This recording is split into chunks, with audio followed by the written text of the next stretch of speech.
जय गुरुदेव, जय माँ गायत्री, सभी को मेरा प्रणाम। आज फिर से एक आपके साथ अपने जीवन के चमत्कार साझा करने के लिए मैं प्रस्तुत हूँ। पीछे हमने एक वीडियो देखा था जिसमें हमने ये जाना था कि पूज्य गुरुदेव कैसे अपने शिष्य के लिए मोची बन गए थे। आज हम जानेंगे किस प्रकार से पूज्य गुरुदेव ने ट्रेन में अपने शिष्य के लिए जगह लिया और फिर चले गए। कहानी बहुत समय पहले की है और ऐसे ही मेरी माताजी को एक बार अचानक से यात्रा करनी पड़ी थी, जिसमें मेरी माताजी और मेरे भाई थे। क्योंकि मेरे मामा जी उस समय एक्सपायर हो गए थे, तो इस वजह से बहुत जल्दी में निकलना पड़ा था। सुबह खबर आई थी और 10-11 बजे तक निकलना था, तो उस समय रिजर्वेशन होना पॉसिबल नहीं था। इस वजह से हमें मतलब माताजी को ऐसे ही जनरल में जाना पड़ा, और जनरल में आप जानते हैं कि बहुत भीड़ होती है। पटना से जाना था। उस समय माताजी वहीं आसपास में ही थी, तो पटना स्टेशन से उनको ट्रेन पकड़नी थी। और आपको पता है कि उस एरिया के ट्रेन में कितनी भीड़ होती है, कितना मुश्किल होता है चढ़ भी पाना। तब माताजी ने कहा कि जाना तो बहुत ज़रूरी है, हम कुछ ऐसे कर नहीं सकते कि हम इसको पोस्टपोन कर दे या फिर बाद में चले जाएंगे, ऐसा नहीं हो सकता है। मेरे भाई ने कहा कि पर जाएंगे कैसे, बहुत मुश्किल हो जाएगा, हमें बैठने को भी जगह नहीं मिलेगी, खड़े खड़े जाना मुश्किल होगा। तब माताजी ने कहा चलो जो भी होगा, पूज्य गुरुदेव हैं, गुरुदेव हमारी मदद करेंगे, गुरुदेव कुछ न कुछ रास्ता निकाल देंगे। चूँकि माताजी का विश्वास बहुत ज़्यादा गुरुजी पे है, तो वो हर काम को पॉजिटिव लेती हैं और वो गुरुदेव पर छोड़ देती हैं, और गुरुदेव उनकी मदद के लिए आ भी जाते हैं।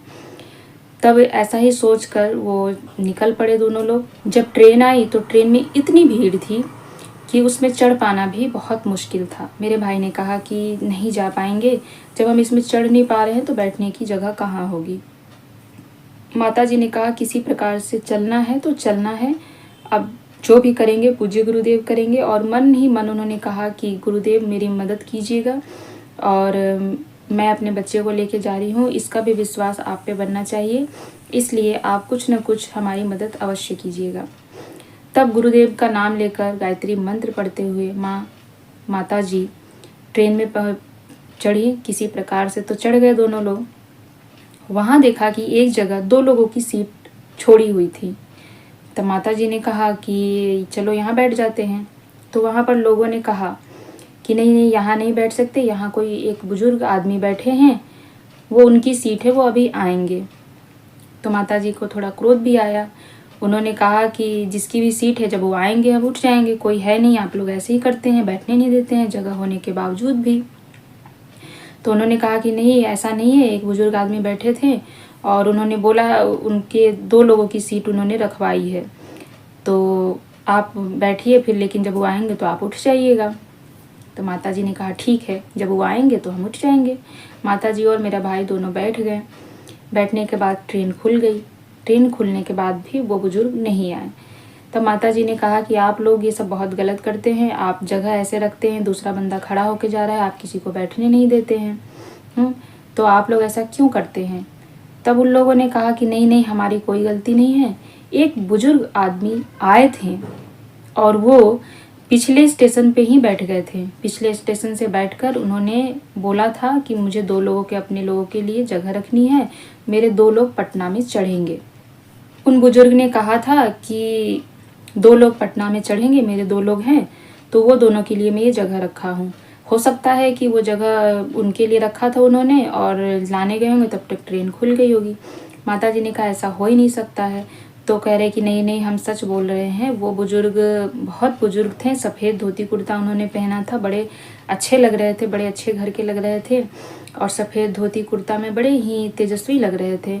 उन्होंने कहा था कि मेरी एक बेटी और उसका बेटा आएगा और यहाँ पर बैठेगा, तो उनके लिए मैंने जगह रखा है। कह रहे कि वो बहुत परेशानी में आ रहे हैं, उनके लिए मैं जगह रखा हूँ, यहाँ किसी को मत बैठने देना, इसीलिए हम किसी को नहीं बैठने दे रहे थे। तब माताजी को सब समझ आ गया कि वो बुजुर्ग कौन थे और उनके कौन से बच्चे आने वाले थे। तब माताजी ने दिल से गुरुदेव का धन्यवाद किया और कहा, उन लोगों से कहा कि वो जगह किसी और के लिए नहीं, हमारे लिए था। तो उन लोगों ने पूछा कि ऐसा थोड़ी हो सकता है, आपको तो वो जानते भी नहीं, जानते तो आपसे मिलने आते। माताजी ने कहा बस वो हमारे गुरुदेव थे और हमारे स्मरण करने से वो हमारे लिए ट्रेन में जगह रखने के लिए आ गए थे। और उन्होंने हमारे लिए ट्रेन में जगह रखी और बड़े आराम से मम्मी और भाई दोनों लोग चले गए और कोई भी उस जगह के लिए दोबारा नहीं आया कि ये जगह हमारी थी, या जगह हमारी होनी चाहिए थी, या हमारे लिए रखा गया था। तो ऐसे हैं पूज्य गुरुदेव। जब आप याद करेंगे, जब आप याद ही नहीं करेंगे तो आपको कैसे पता चलेगा कि वो मदद के लिए आते भी हैं या नहीं आते हैं। वो आते हैं, पर आप दिल से उनको याद कीजिए, समर्पण भाव रखिए, श्रद्धा भाव रखिए, प्रेम भाव रखिए, तो वो जरूर आएंगे। हम कहीं ना कहीं उनको याद तो करते, पर हमारे अंदर वो आशंका होती है कि हम याद तो कर रहे, वो आएंगे नहीं। पर मेरी माता जी के साथ ऐसा नहीं है। जब वो याद करती है तो बिल्कुल आस्था से छोड़ देती है कि मैंने बोल दिया है तो अब उनका काम है, वो करेंगे, और मुझे विश्वास है कि वो करेंगे। और पूज्य गुरुदेव भी उनके आस्था का मान रखने के लिए वो करते हैं। ऐसे अनेक प्रकार से देखा है मैंने पूज्य गुरुदेव को अपने जीवन में चमत्कार करते हुए। बेशक हमें उतना हमने अनुभव नहीं किया, लेकिन मेरी माता जी ने बहुत अनुभव किए हैं। उनकी बहुत सारी कहानियां हैं। कभी मौका मिलेगा तो उनके ही शब्दों में मैं आपको अवश्य सुनवाऊंगी। उनको अपने साथ बिठाकर आप लोगों के साथ उनकी बात साझा ज़रूर करूंगी। आप उनकी बात सुनिएगा। मैंने हो सकता है सुनाने में थोड़ा इधर उधर कर भी दिया होगा, वो काफ़ी विस्तार से सुनाएंगी, आपको अच्छे से बताएंगी। और ऐसे ही बहुत सारी कहानियाँ उनके साथ जुड़ी है, बहुत सी बातें उनके साथ जुड़ी है। उनको तो गुरुदेव माता जी ने स्वयं दर्शन भी दिए हैं, उनके पास भी आए हैं, अपना हाथ उनके सर पर भी रखा है, बहुत स्नेह दिया है, बहुत प्यार दिया है। तो कभी मौका मिलेगा तो मैं उनको आप लोगों के साथ ज़रूर जोड़ने की कोशिश करूँगी और उनके जीवन की बहुत सारी कहानियाँ आप लोगों के साथ साझा भी करूँगी। ऐसे ही बहुत सारी कहानियाँ हैं। कितनी कहानियाँ, कितनी चमत्कार पूज्य गुरुदेव की सुनाऊँ, बहुत से हैं। उन्होंने एक बार मदद की हो तो की बात है, उन्होंने हजारों बार मदद की है, मतलब हजारों कहानियाँ हैं। और ये सब कोई झूठ नहीं है। जिन्हें भी ये सब झूठ लगता है वो कभी ना कभी अपने जीवन में झांक के जरूर देखे जो गुरुदेव से जुड़ा है। उनको महसूस होगा कि पूज्य गुरुदेव वास्तव में हमारी कितनी मदद करते हैं, कभी भी कहीं भी हमारी मदद के लिए आगे आ जाते हैं। बस फ़र्क है कि पूर्ण विश्वास, पूर्ण समर्पण से हमें उनको याद करना होता है। जब हम उन्हें याद करते हैं तो पूज्य गुरुदेव और माता जी स्वतः ही अपने आप चले आते हैं और हमारी किसी न किसी प्रकार से, किसी न किसी रूप में मदद कर देती हैं। जय गुरुदेव, जय माँ गायत्री।